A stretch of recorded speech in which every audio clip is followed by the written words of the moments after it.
welcome to Flat Earth Debate Live.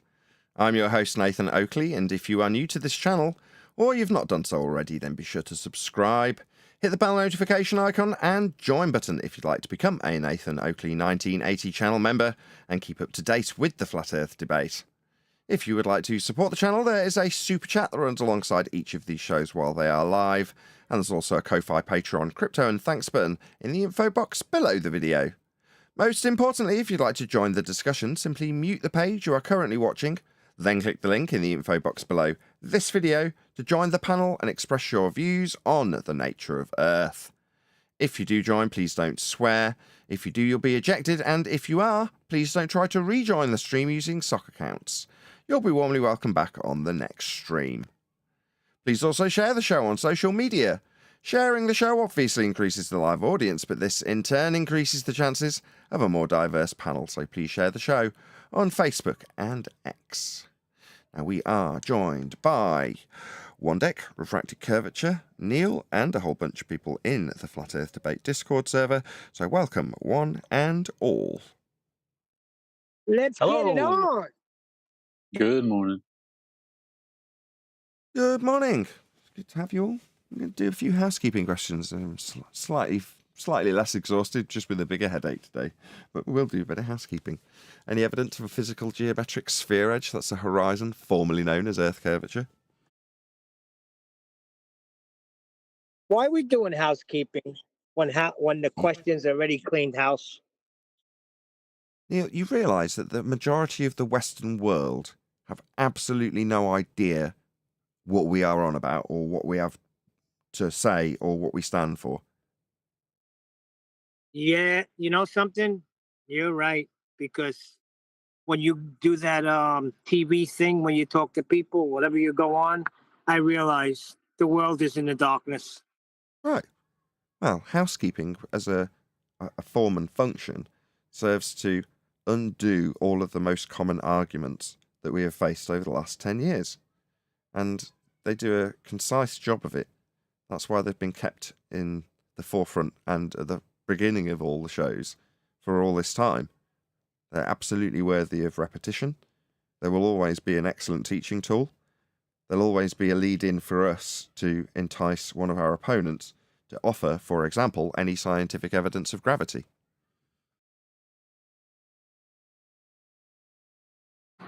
Negative. Right, but the common man thinks that there's a force holding them to a ball if they reached a high school level of education. Would they have been taught that that force is applied in an inertial plane? No, they would not.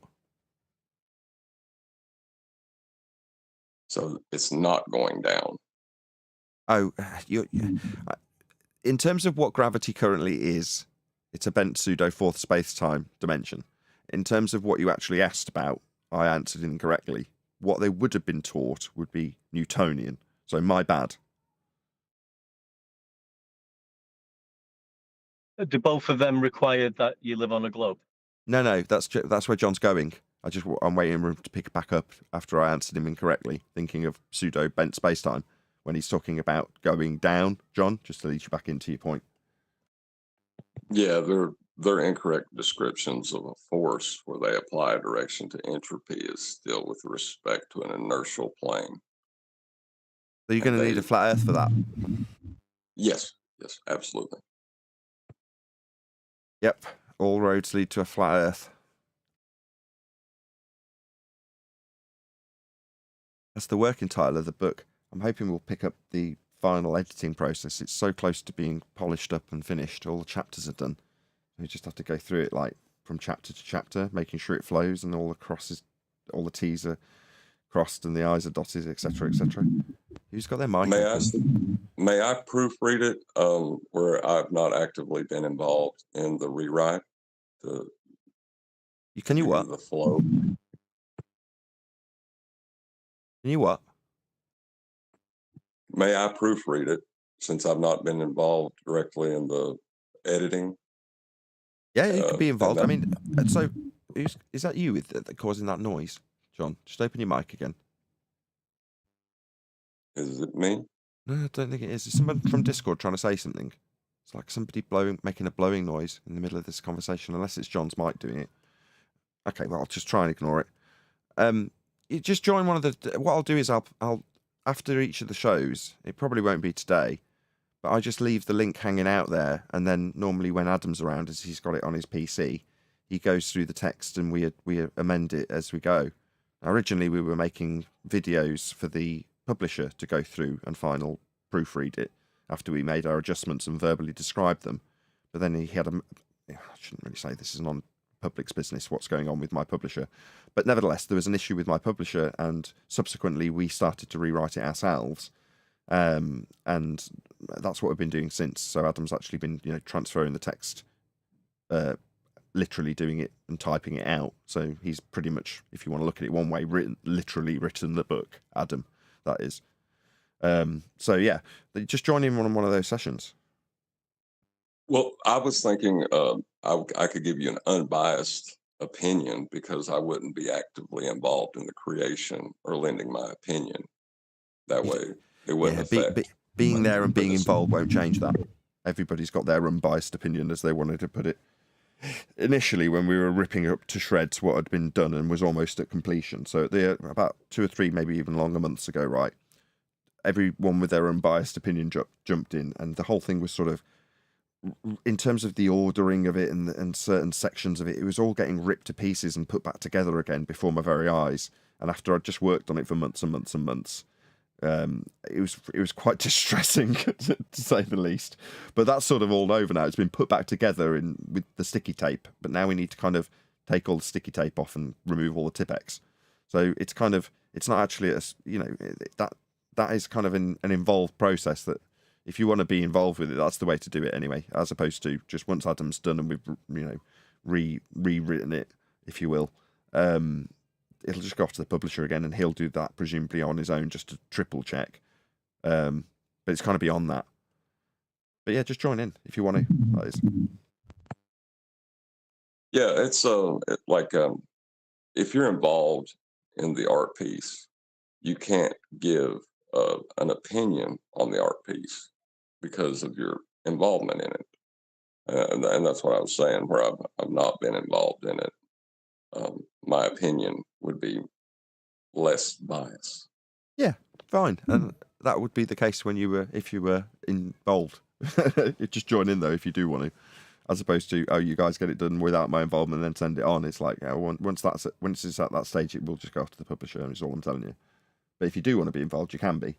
And yes, we will consider your opinion unbiased if you're looking at a statue that's 90% done and going, well, actually, you haven't quite polished the armpit so it looks less realistic, as an unbiased opinion, having not made it myself. But, you could then suggest that you're involved, but that's kind of, you have to be involved. Right. Yeah, that's what I mean. It's late stage involvement. Yes. We have there's several different kinds of reviews you do, like a peer review, independent review, dependent review, self-check. There's 100 different ways, but I don't know if this is interesting enough to make the live show. Yeah, it is. We're talking about the production of the book, and the way it started was me suggesting what the working title is currently. It's had 2 work. It's on to its 2nd working title, but the current working title of the book is All Roads Lead to a Flat Earth. That's the current working title. So just discussing that on the live show is absolutely appropriate. Whether it's interesting or not, I don't care. It's my book. I want to talk about this. Yeah, it's kind of funny. All roads lead to a flat Earth, and they all start there too. Yeah, That's what I was just going to say. They start there. They don't lead there. Everything begins at a flat Earth. not for us. Not in this journey. Not in the details of the book, it don't. I didn't start on a flat Earth. I started very much on a globe, Neil. Oh, I agree. I Right. just came back in the first part. Yeah, the world was always flat. I know what you're saying. I get the sentiment. The world was always flat, and it hasn't, at some stage, through knowledge, unfolded into a flat plane. It always was functionally flat, measured flat, dealt with flat, obviously and observably flat. But when I entered this world, I entered what I believe to be a ball-shaped planet flying around the sun. because of a belief I was given without knowing it in a science class. And from there, all roads led to the flat plane we actually dwell atop, and how the measurements of the perceived reification of a globe came from that origin. The genesis of the globe is a flat Earth. That's why back in the day when we were sort of wrapping our heads around this for the first time, we started saying, well, we're advanced heliocentrists. And there was lots of people taking umbrage with that. And you're like, I don't want to be described as a heliocentrist. And rightfully so. But at the time, it's us grappling with this idea that the origin measurements of the globe come from the flat plane we're actually living on. Therefore, to understand the genesis of a globe would be advanced globe knowledge. Doesn't make you a heliocentrist, because that's a religious belief that no one wants tarring with once you're a flat earther. Because you're not. If you're a realist, you know the Earth's flat.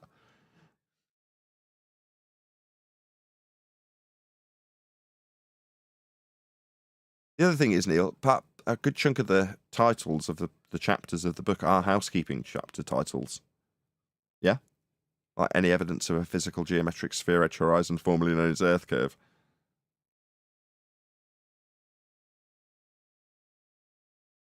You know, that used to be considered a measurement in my mind. Yes, I do know, as it's your literal journey from transitioning to being a flurf from a glurf. Without that measurement, what have you got, right? Nothing. Nothing, It's nada. Yeah, it's the contradiction you need, you know. It's a contradictory measurement to the planar measurements you use. You need to be able to measure curvature, or it's not curving. To infer curvature, you need to describe or calculate and then reify a deviation from the horizontal plane that you will measure. It's just so weird to describe it in that way, because we're giving essentially an advanced heliocentric lesson, aren't we? Yes, they're trying to deviate level where sea level appears to meet the sky from sea level. That's the deviation that they're trying to describe when they inaccurately utilize the mathematics. Yeah, it's one big magic trick. But the origins of the magic trick weren't for the purposes it's been utilised for in modern times. You know, knowing when Easter's going to be and going, oh, well, we need to figure out how these epicycles work better because we're getting it wrong. And then you've got a good mathematician that comes up with a model that you can describe how the Earth could be thought of to better predict when those lights might be in certain positions. After using what's on screen now, right? Angle measurements to them off a flat plane. Now, the clever mathematicians of 300 to 500 years ago don't, in their maths, infer in any way that we're actually stood on a ball. They're just trying to give a better prediction of when the lights will be in certain places in the sky so that the church can tell the congregation when Easter will be. So you go, at what point, and I don't know the answer to this question, it is rhetorical, at what point was there a transition from a useful model to say, this actually works quite well for saying when we think these lights will be lined up for our predictive abilities to be better served, versus we stand on a ball? I mean, there's got to have been a transition. When I look back, it seems like, based on sort of recent history that we can literally have first-hand testimony of people in various arse ends of the states that, you know, were acutely aware of a flat plane and transitioned to a ball in the education system. Dave Weiss interviewed an elderly lady about that exact subject. And there's various different references to old sort of 40s and 50s TV shows where they're talking in those contexts, like in old times, 30 years ago. From then, there was this transition from flat to globe. And how the demonization would have been the person who's telling you you're on a globe. It's just seems like it's only been in the last couple of 100 years. So you have sort of 500 years ago, we're put on a ball moving around the sun, and then there's a refinement over the next couple of 100 years to more current understood lines of orbital ellipses and things like that, which are part of the current reification. But between that last refinement, 300 years ago and now, you go, well, at what point did somebody say, right, let's put this into the education system? Let's say we are standing on that ball in this church model. but I can't put a number on it. It'd be nice to say this is the point that they transitioned and said, no, the measurements of a flat plane that we've turned into this model that the churches use to better predict where the stars will now be our world. So, Dave, are you sort of saying, Nathan, that from is it the Ptolemy sort of, when he was describing the heavens, it was, even though that still works, and the heliocentric version was a bit simpler to understand. So they created that for better understanding.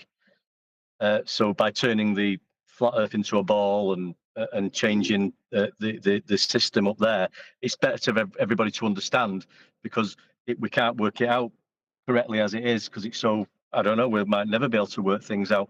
So what they've said is, well, we've created this model. We've had to use the Earth as a ball and and moving around the sun. So let's just say that's the case then. Yeah, but when was that, and who did it, and what's the story behind that? There isn't one, because obviously there's just rhetoric that suggests this is how we always knew, and then in the story they use measuring a flat Earth and a little just so story about how that meant that they could get a radial value or something similar. But ultimately, there's just the story of the ball, and they've imposed various bits that suggest that that's even thousands of years before that, with absolutely no primary source references to pull from. They're just injected into the stories from 500 years ago till now. But like I say, you can't. There is no defined point that you could point at. You can say, okay, Copernicus was the first originator of the sort of heliocentric model, if you will. So you go, well, was it 500 years ago? Well, no. Him describing this for the church leaders doesn't mean that you've got them then going out to the people in the pulpit and going, we're on a ball. It's just not that simple, is it? Well, and also on top of that, I like to use trepanning as my example. Okay. The people who started trepanning does not mean those people knew there wasn't demons in people's heads and that drilling these holes were just hurting people. They didn't know that. It's a religion born of ignorance and an argument to ignorance. It makes people deny what they know. And there's a part of people that want to do that. There's a power in it almost that people don't want to let go of. Yeah, it's a psychopathic power.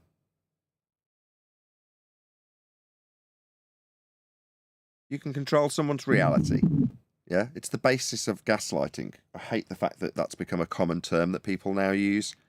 If someone's tricking you or they're gaslighting you. No, that term's been overused in the last few years, and it does have a specific meaning. But that kind of controlling of your reality and changing what you perceive to be the reality is literal control imposed through that method of gaslighting.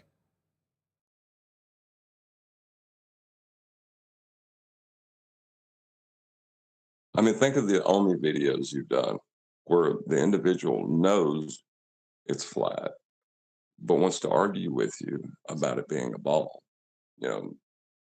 They know it's measured flat. Of course it's measured flat because it's so big. They know it's flat, but they're arguing to not know. Yeah, it's easier to fool a man than convince him he's been fooled.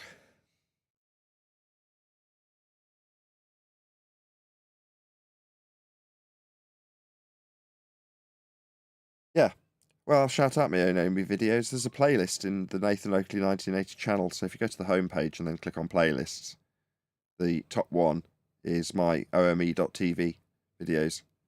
So I think the playlist is called FE space ome.tv, and it's just all of them, as many as I've done to date. So initially I went a bit mad and just did it several days of the week to get as many sort of established as a foundation to build on and put more on.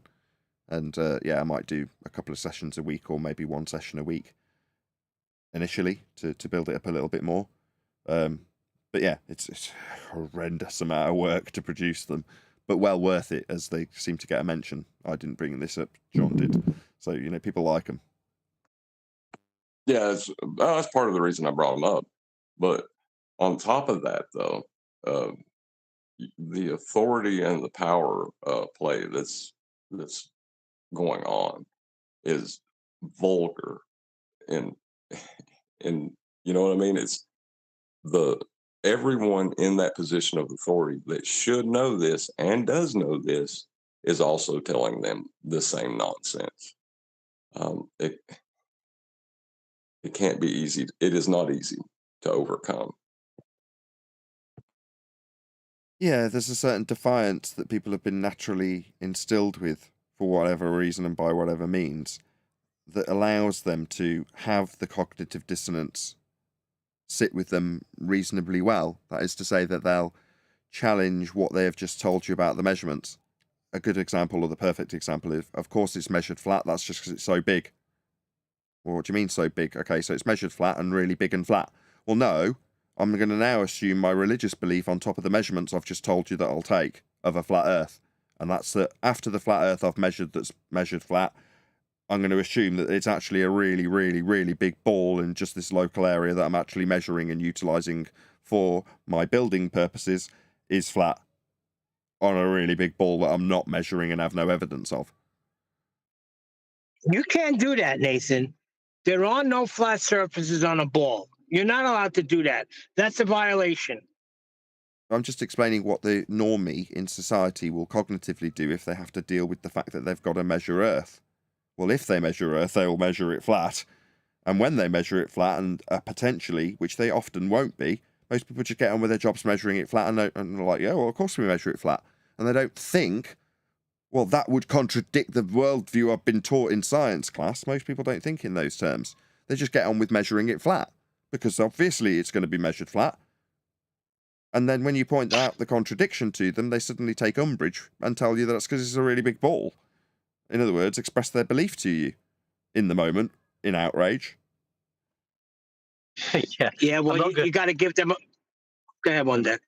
I was just saying, yeah. So they're going to say to you, I'm measuring the Earth, but I'm not going to use that curved bit down there 100 miles away. I'm going to use this local flat patch. That'd be much easier to use this local flat area rather than go and use the curved area down there. Oh, my God. The curved area they believe in down there is derived from measuring a flat area also.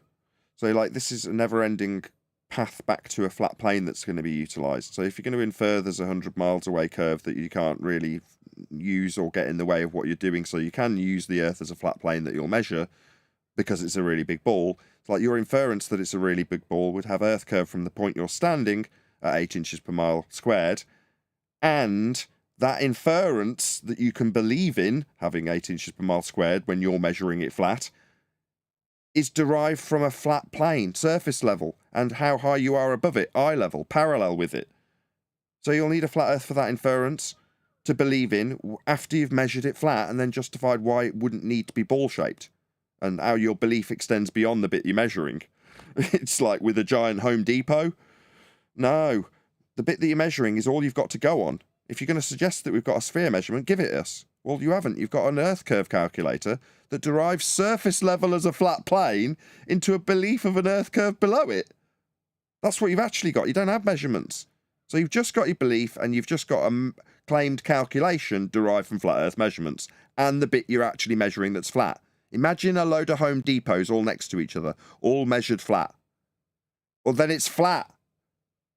What's that? Well, maybe if we just imagine that they're not. Why? Show me a measurement that would suggest anything in that direction, and I'll point you at the Earth curve calculations that take flat plane measurements also. Well, that's the only measurement they had. Or it wasn't. Believed. Yeah, a calculation. Let's not give it too much credit where it doesn't deserve it. It's not a measurement, is it? The dip angle is a measurement. Yeah, but that bit's a flat Earth measurement. Yes. Yes, there's no Earth curve measurement. There's the Earth curve calculation derived from a flat Earth measurement. Yes. Yes, there's no Earth curve measurement. Well, I didn't know that. Yeah, you did. It's the reason you're a flatty. that now, but then I didn't. Right. That's why people It want to sounds like argue they're about employing the Oh, sorry. sorry.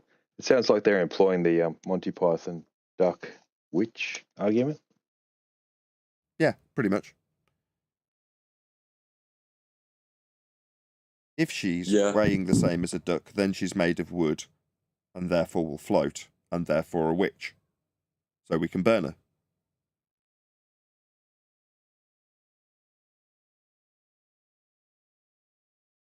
Yeah. I don't know if theirs is that, well put together, but it's close. Well, if the Earth is measured flat, then it's a sphere Earth with a radial value.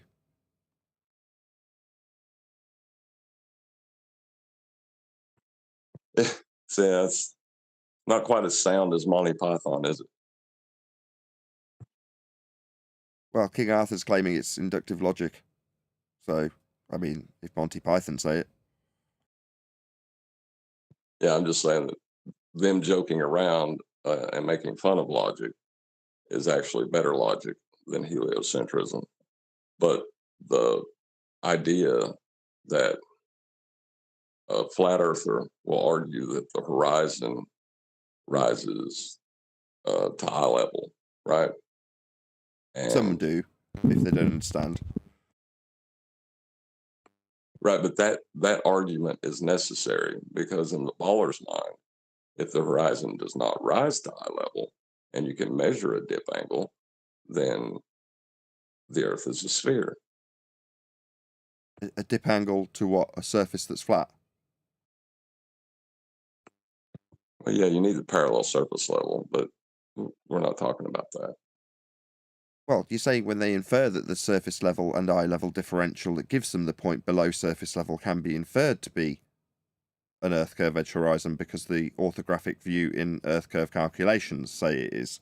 Then when they look at the horizon, it's the calculated inferred point below the horizon that's used in the measurement to calculate the point below it that they think is Earth curve, right? I think that's fair. Yeah, yeah.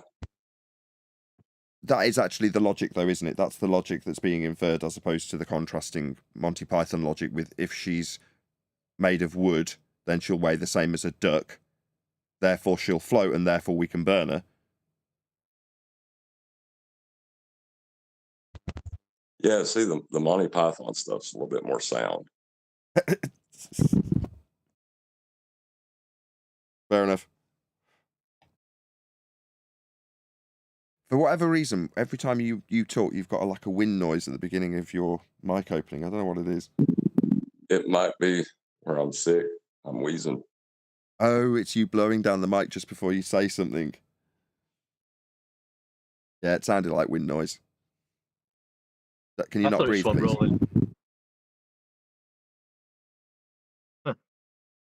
What you do is you put your mic off to a slight angle. So as you breathe, you're breathing past the mic rather than into it and distorting the diaphragm. Anyway. Okay, I'll try. Jolly good. So we've only got 2 housekeeping questions out of the way. Check it out. Divergent Droids posted the Monty Python clip with the if she's made of wood. Thank you very much, Divergent Droid. Do we actually get an answer to the question? Is there any scientific evidence of gravity, Neil?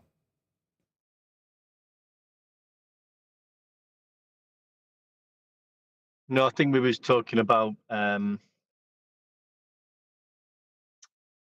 which gravity is being referred to most of the time by Globers would be the Newtonian,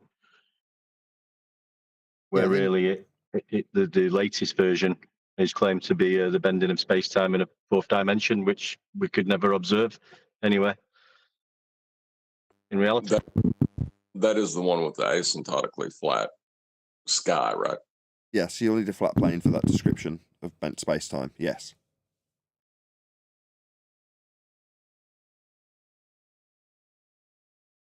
And as per their own descriptions, they say the universe is flat.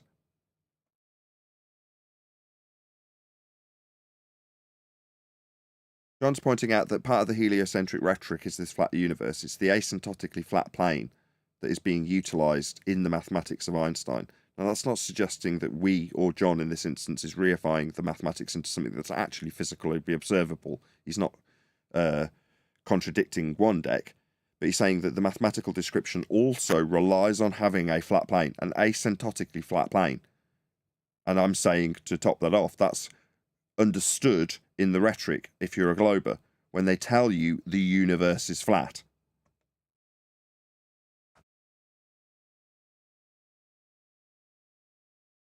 Nah, Earth's flat. Your descriptions and measurements come from it. Yeah, you can measure Earth, can't you? You know, these angle measuring tools, these sextants, surveying tools. It's all measured level, the horizontal. Yeah, it's just When flat. described, right? Yeah, it's flat. That's how it's used. That's how it's measured. That's how it's observed.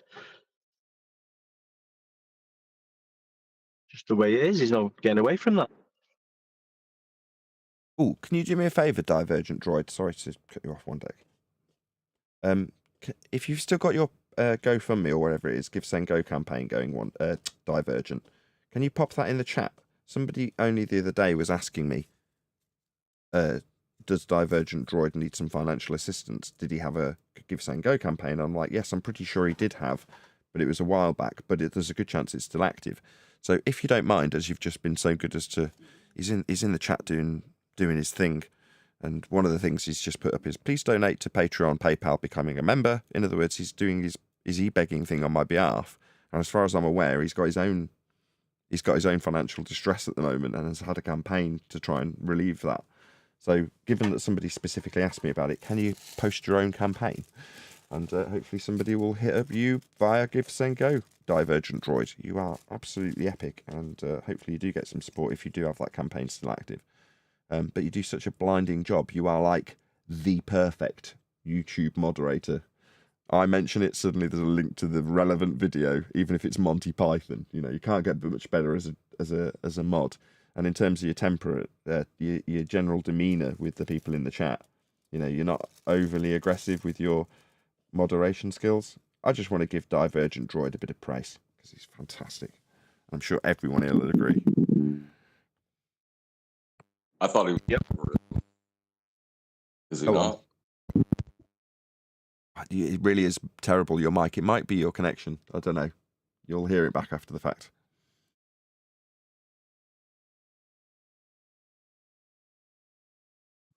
I'll change devices. The sound once you're talking is perfectly fine. In fact, it's clearer than ever. So it sounds like you're on a Yeti or something, but there's just, for whatever reason, when you first start talking, there's like this air noise that comes. Anyway. I think I'm going to stop breathing while I talk. No, Just stop talking so much. You don't got to say something every time Nathan finishes. Maybe you're breathing down your nose into the mic or something. There's some air passing over that mic. I don't know how. Anyway. You'll hear it back on the live stream. No, I hate hearing my voice. Well, it's 90% wind noise, so I wouldn't worry about it. It's going to drive QE crazy. It's driving me a little bit nuts, I've got to be honest. But anyway, right, shout out to everyone giving love to Divergent Droid in the chat. He is ace. Absolutely correct.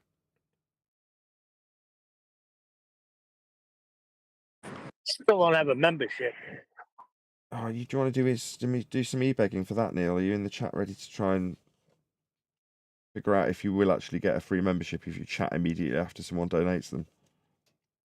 Oh, that was proven yesterday. The guy came on and proved that was right. But other people in the comments after the fact were saying that there's been people who've been outed as a lurker that never chats when they're gifted a free membership inexplicably, if that's the correct word. They just suddenly appear as a name that you have been gifted. This person, Mr. X, has been gifted a free membership, and they haven't said a damn thing. Ever.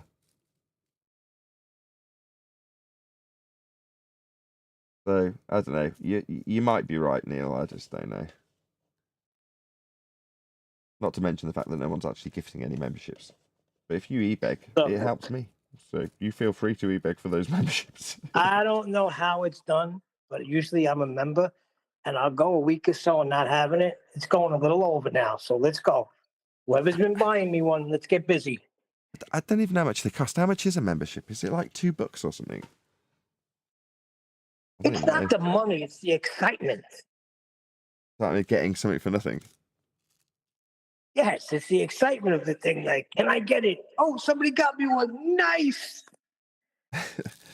Well, like I say, in the next few days, I'll probably produce a few more OME videos.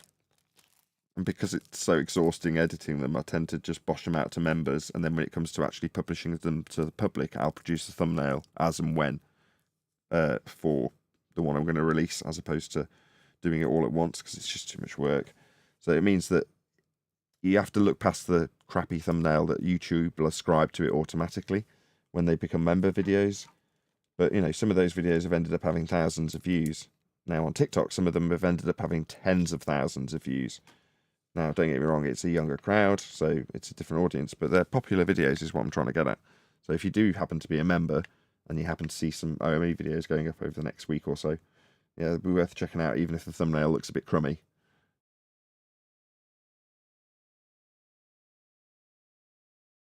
Shout out to Iron26 for gifting memberships.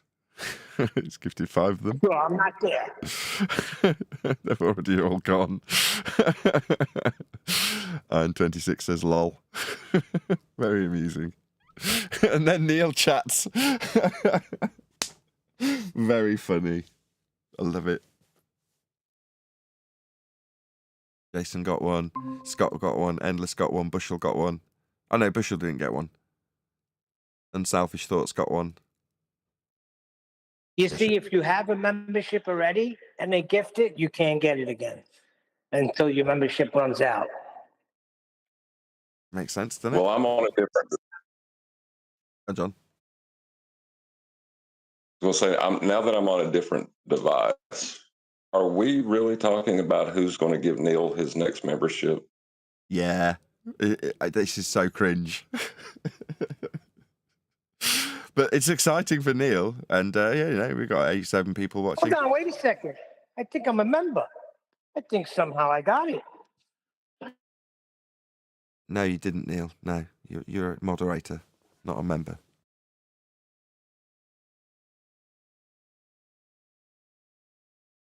In any event, there is currently one members only video that's out, that's new, along with obviously all the uncut and after shows that haven't been released on the second channel yet. So for whatever reason, I think it's because I leave a gap for QE show. On the Tuesday, I don't put an uncut and after show out to the public, so I'm not overlapping with QE.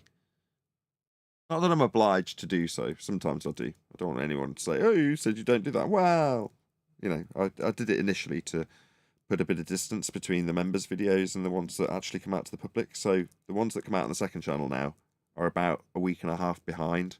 So if you are, well, I should plug that really. If you want to see the uncut and after shows and you don't want to become a member, i.e. you don't get gifted a membership or pay for one, then you can just subscribe to the second channel. There's a link below this video and you can just subscribe to that, and then 10 days later or whatever it is, a week later, that I publish them anyway, the members only uncut shows. So yeah, go and subscribe to the second channel. It's almost got 10,000 subscribers. Amazing, really. I started it with maybe 150 subscribers and just like, this will be my place to have a backup of all the shows. And then over time, it's like something I've actually promoted. And now, without even really paying that much attention to it, it's built itself up to 10,000 subscribers on the second channel. Isn't that nuts? Our second channel's got almost 10,000 subs. I actually like the second channel and the way it's set up for archiving stuff. I like going to that. Yeah, it's a far easier way to find all the archives. So sometimes people will tell me I can't find show 50 to 100, for instance, or I can't find the very first show. And you're like, well, yeah, because when I first started doing it, because it was so risky, the way that the show was set up, I would alternate which channels I would use to stream from, because I was literally putting out a link that gave people back office access to the channel. and I was saying, here's the link, it goes into the chat, and then nefarious people may join and try and sabotage my channel. So to spread the risk out, I would do it from multiple different channels. And the main one I would use is the second channel, now become the sort of backup channel, if you like. But that's the channel that's now got 10,000 subs. And originally it was just like, well, I'll use this random channel to stream from. And like I say, because that ended up having some of the actual broadcasts on there, I was like, well, this has got quite a few of the broadcasts. I'll use this as the backup channel and just put all the recordings onto it. But now it's like been done in a more scheduled way, and it's a way of getting material that is currently members only. So it's sort of developed over time just organically. And it shouldn't surprise me that that has turned into 10,000 subscribers. But like I say, it's not something I put a concerted effort into or stream from. It's just where I put the uncut and after shows so that they can eventually reach the public as a sort of archive. Do you remember when we tried? So I was just going to say, shout out to you if you're one of those 10. Almost, it's not quite. It's not up 10,000 yet. It's just under. But if you're one of those 10,000 people, thank you very much for subscribing to my second channel.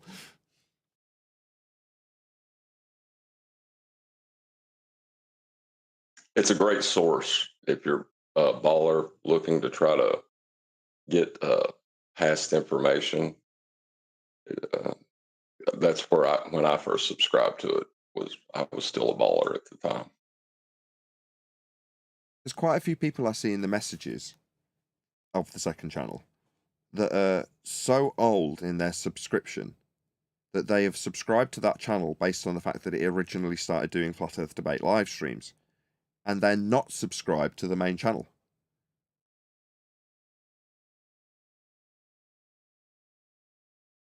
Not many. I could see that. Literally, I've got subscribers that I've been talking to on that channel because I duck into it every so often just to put the thumbnail on. So I'll go in via my iPad, which does show me messages immediately on the front page when I sign into the studio. So I do see some of the messages, and you can't help it. I just respond. But when I see infrequently people, I'm like, I've seen you here for 10 years making messages to me, and I never see you on the main channel. So it's like they've just subbed, and then occasionally when it pops up on their feed, they're not thinking about whether or not I've got a different channel that's become much more successful. They're just like, this is the one I've subbed to, I'll watch the video and then I'll comment. You're like, right, okay. The ones are like the best that are old like that, like 10 or maybe 5-year plus subscribers on the second channel. The ones that are like, you've only got 10,000 subs or whatever, at the time, let's say it's 8,000. You've only got 8,000 subs. It's not like you're majorly popular. And you just sort of, I just smiled, it's not worth saying, well, why haven't you subscribed to my main channel? It's like, why am I appealing you to go and subscribe elsewhere when you're a detractor? Just smile and move along. You know what I mean? Yeah, that's the thing that I'd say your second channel probably has more anti-flat earthers, subscribe to it because they're using it as a reference for any kind of hit piece that they're trying to come up from, past information you put out. That makes sense. It makes sense. It's a great source. It's just in an order. So yes, I edit out stuff from the live streams and they become videos and shorts. And there's various other material advertising for the most recent meetup I did that went out as a couple of little videos. The Omi stuff. In other words, on this channel, 1980 channel, there's so much to sift through. Whereas on the second channel, it's pretty consistently just, numerically uploading of the shows one after the next. So if you're trying to find something, that is probably an easier way to find it.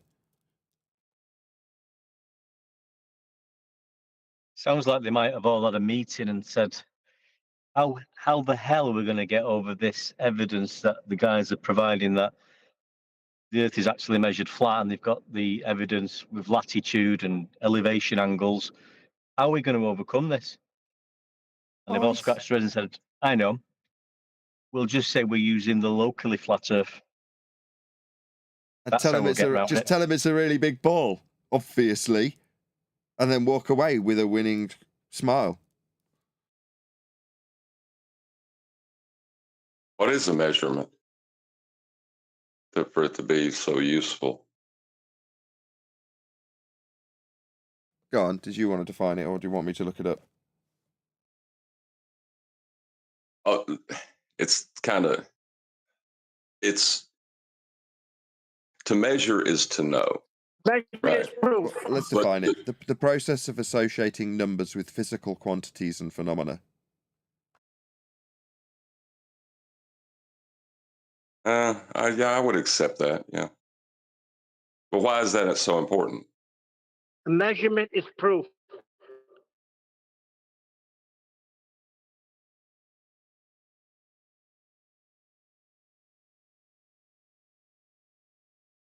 Yeah, it's a kind of definitive thing when you're talking about measuring something. It's not kind of questionable. Like when Neil says he runs his tape to measure down something. Now, it might be the case that if you were to cross-reference with interferometry how accurate the tape measure is, it might be just ever so slightly off. But ultimately, when you run a tape measure down thing and give the number that's at the end of that tape, you're just measuring something. You're acquiring something that's physical and a number to ascribe to it with a convention that the person you're communicating the information with can understand, be it inches or millimeters or whatever you're using, so that you can perform a task thereafter, like cutting it in half or whatever you're doing. Right. Hold on Right. a You second. said it there. Communication is to measure means is to know. You can know something without communicating it. The conceptual unit is for the communication, right? So, Right. how are the ballers going to communicate their claims to us? With the use of the measurements that they'll require a flat earth for. That's how they've been doing it for 10 years, for me personally.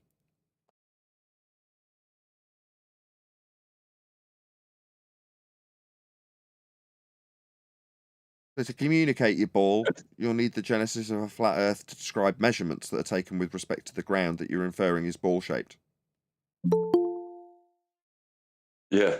Yeah. That's why it's so powerful, is because, measurements you use them for communication. Like I measure a board 19 feet and I say I need a 12-foot board. Well, Neil can take that information, measure out a 12-foot board, and cut me one. That, it's the communication part of it that makes it so inherently strong. But have you factored in that he might smash himself in the face with a giant iron bar as he's doing it? Yes. Fair enough. Then we're all cushy. 93 people watching. Woohoo! Please share the show if you've not done so already. Couple of clicks. Pop the show on your favourite social media platform. Bebo or MySpace or wherever it is you use. I tried to get QE to do a show on measurement years ago, and I'm going to keep harassing him until he does, because I think it's important. Because, like with Michelson Morley, they say it's an experiment, but it's just a measurement, and they want to make claims about that measurement afterwards that contradicts the conventions or the reference that they used for the measurement. They being ballers. They being both. Ethereans and ballers. Yes, anyone who uses it as an experiment or thinks of it as an experiment is doing that.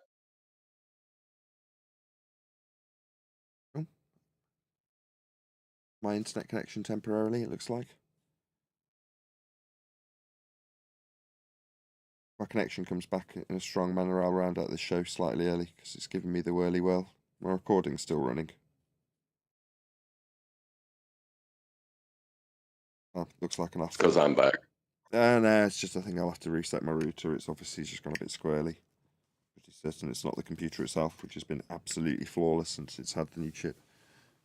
Yeah, I am going to round out this show just slightly early, just in case the internet completely fails. Anything anyone wants to get in while I've got whirly whirls and frames dropping, feel free. This is your last chance. Any more for any more? No? With that, I'll say a huge, massive, enormous thank you to both Discord and G+ panel, first and foremost. If you're watching this on either Nathan Oakley 1980 or Nathan Oakley premiering streams, then stay tuned, as there will be an after show to follow. If you are watching this live, however, this is where we bid you farewell. So another massive thank you to all of you gifted memberships, liked, commented, shared, subscribed, hit the super chat, hit me up on PayPal and Ko-Fi and all that good stuff.